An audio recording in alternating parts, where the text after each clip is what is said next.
Hi, welcome to the unit review of the Wraith. This video will guide you through the general purpose of the unit, its pros and cons, your everyday use of the unit, and what I personally think about the possibilities in general. I'm also going into the details of the abilities and the stats as well, and I'm going to bring you a summary about the unit at the end. So, overall, I consider the Wraith as one of the most versatile units in the game. Its ability to dwell in pretty much every slot of your formation, a solid mix of damage and dread, as well as a solid set of utility skills, make the Wraith a choice for pretty much every battle. You can bring this guy to a lot of battles, and he has combo potential with lots and lots of units, and yeah. As you might notice, I'm thinking pretty highly of this unit because of all these stats I already mentioned.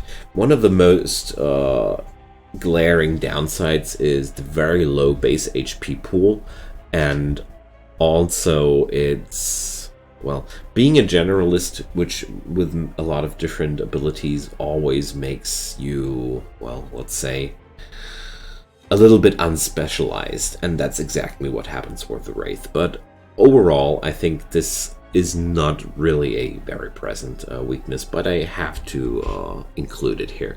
Its abilities are the Cold Grasp, your basic go-to magic attack, hits every target in the enemy formation, attackable from the first 3 slots, and it also denies the enemy movement. You can strip the enemy resistance or do more magic damage with the upgrades, and this skill in itself is pretty wonderful. You can hit every enemy in the formation. There's pretty much no downside, a solid damage, pretty good upgrades. I really do like this one. The counterpart for the stress damage is the Necrotic Wind with a whopping 120 scaling. It removes all buffs from the target, and it strips the initiative as well. It can be upgraded into a pushback or even more upfront damage. 150% is pretty nuts. So, the main use of this skill keeps being a buff stripper in general for me. As you see, this skill is only usable from the back row. This is not really a downside because the Wraith is very mobile in your formation as well. And this skill is one of the most used of mine because I really love to have this unit as a buff remover in general in the enemy in my combo. The initiative removal is pretty much the icing on the cake, makes the enemy unit go last in turn. And this skill also interacts with a lot of other skills which react on the enemies receiving debuffs like the Banshee or such. Alright, next up is the Ghostly Fire, your generic damage over time stress damage curse, dealing damage to 2 targets. Upgradable to more damage in the burn and the impact, and upgradable to more targets being affected. Yeah, there's really not much to say about this skill except for it's pretty limited with its range in general. Only the upgrades make it a little bit more versatile. I don't like this skill too much, but it's pretty solid. It's a very nice addition to your stress-based combos. It offers some sort of AoE, but I end up using it pretty much not so often. Your next step is the Evolution. It's a self-buff, increasing the dread, which is increasing the stress damage, and also giving the Wraith the ability to make 1 step forward. You can upgrade that to even more dread gain or to block and ward gain, which is the option I chose here as well. This is your a mobility and self buff skill in itself, and as you can see, the skill doesn't state that it doesn't stack, so you have to assume that it does stack. I really love the survival here because the low HP pool of the Wraith makes him pretty vulnerable to damage spikes. So this is my choice, but I think the dread increase is also pretty nasty when you want to go for a stress Wraith. So next step is the Ghostly Veil. It places a trap on a certain slot of your formation and makes the Wraith make 1 step backwards. This cloud will increase the evasion of the unit standing on the square. We can upgrade that to even more evasion gain or a longer lasting cloud. This skill is wonderful. It gives the Wraith the ability to buff one unit's evasion, or much more, one slot's evasion.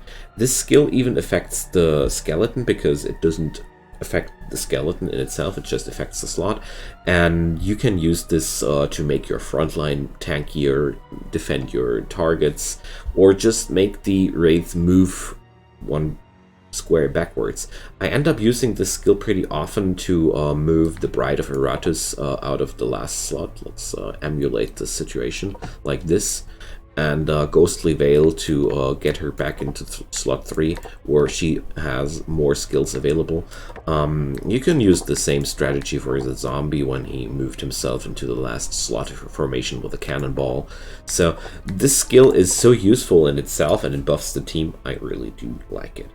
Last up is the Terra Wave, a AoE stress damage attack with 75% scaling. It's really big considering that it affects the whole enemy team. 45 Wrath is not too costly either, and it makes the enemies all randomly swap positions. So this skill in itself is a wonderful combo with the no stance of the Banshee, which gives a attack for every moving enemy. Wonderful. The upgrades include a chance for the enemies to escape after the usage, or a evasion debuff. If you go for the evasion debuff route, I really want you to consider this combo with the Dark Knight, with the futile, with the No Tomorrow upgrade on his stance. Each time an enemy receives a debuff, the Dark Knight deals damage, and each time an enemy moves, the Banshee deals damage. If you have this upgrade and these two guys in their proper stances, you can unleash a triple AoE stress attack on your enemies. That's just to give you an idea how to combo these things up. There are a lot of other wonderful options available. Let's get into the stats. Dread is the only upgradable damage source, so here you have another drawback of the unit. You can't really pump up the magic damage. The magic damage is more of a secondary source. The most damage comes out of the psychic damage tree. Initiative is really low and not often increasable.